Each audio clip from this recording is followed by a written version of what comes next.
زندگی کچھ ایسی بیمانی ہو گئی کہ انسانوں سے تعلقات ٹوٹتے جا رہے اور اپنوں سے بہت دور ہوتے جا رہے ہیں۔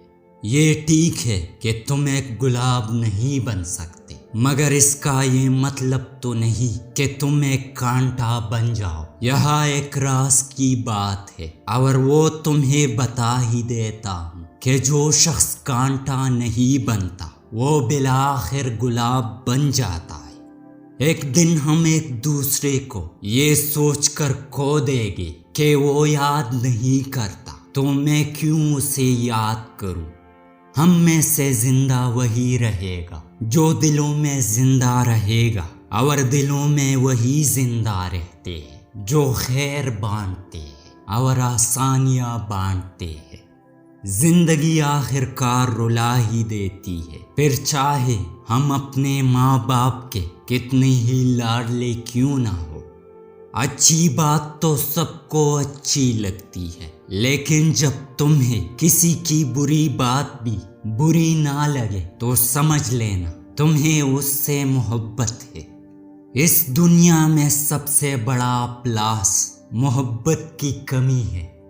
ہر چیز کا صدقہ ہوتا ہے اور عقل کا صدقہ یہ ہے کہ جاہل کی بات کو برداشت کرو۔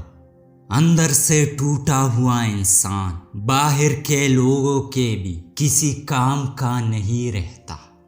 درد وہ ہوتا ہے جو ہمیں دوسروں کو تکلیف میں دیکھ کر ہوتا ہو، ورنہ اپنا درد تو جانوروں کو بھی محسوس ہوتا ہے۔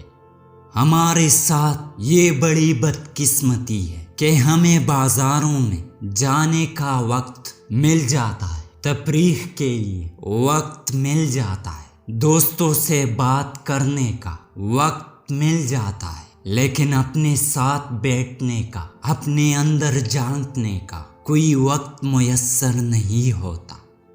دل صاف نہ ہو تو ماتھے پر محراب نہیں داغ ہوتا ہے۔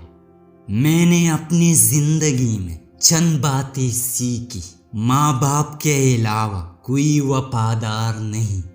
عزت صرف پیسے کی ہے، انسان کی نہیں۔ غریب کا کوئی دوست نہیں بنتا۔ انسان جس شخص کے لیے دل سے مخلص ہو وہ اس کو دکھ دیتا ہے۔